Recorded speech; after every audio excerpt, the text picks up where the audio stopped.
মধ্য আমেরিকার একটি সুন্দর দেশ নিকারাগুয়া। এর আয়তন প্রায় 1,30,000 বর্গ কিলোমিটার।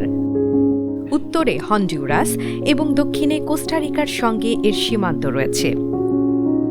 রাজধানী মানাগুয়া, যা দেশের প্রধান প্রশাসনিক ও অর্থনৈতিক কেন্দ্র। ইতিহাসের শুরুতে এখানে আদিবাসী জনগোষ্ঠীর বসবাস ছিল।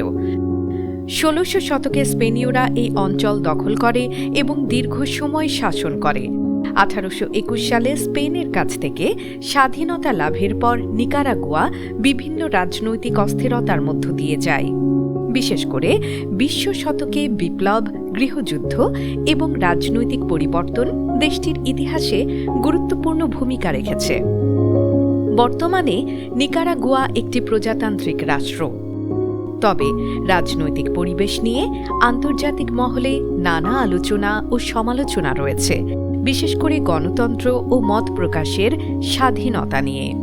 নিকারাগুয়া প্রাকৃতিক সৌন্দর্যের জন্য বিশেষভাবে পরিচিত। দেশটিতে রয়েছে অসংখ্য আগ্নেয়গিরি, হ্রদ এবং বনাঞ্চল। মধ্য আমেরিকার সবচেয়ে বড় হ্রদ লেক নিকারাগুয়া এখানেই অবস্থিত।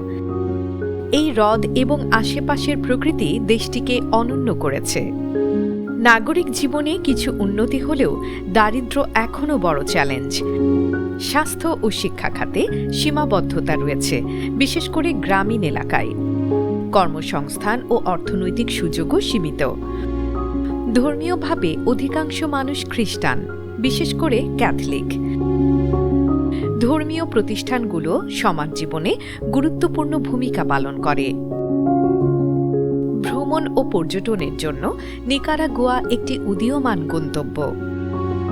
আগ্নেয়গিরি ভ্রমণ, লেকের সৌন্দর্য এবং উপকূলীয় সমুদ্র সৈকত পর্যটকদের আকর্ষণ করে।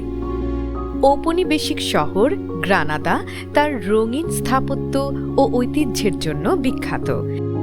এছাড়া প্রকৃতি ও অ্যাডভেঞ্চার প্রেমীদের জন্য দেশটি বিশেষভাবে আকর্ষণীয়। সব মিলিয়ে নিকারাগুয়া এমন একটি দেশ যেখানে প্রাকৃতিক বৈচিত্র্য, ইতিহাস এবং সংস্কৃতি মিলিয়ে এক ভিন্ন ধর্মী অভিজ্ঞতা পাওয়া যায়। যদিও কিছু চ্যালেঞ্জ রয়েছে, তবুও এর সৌন্দর্য ও সম্ভাবনা বিশ্বকে আকৃষ্ট করে চলেছে।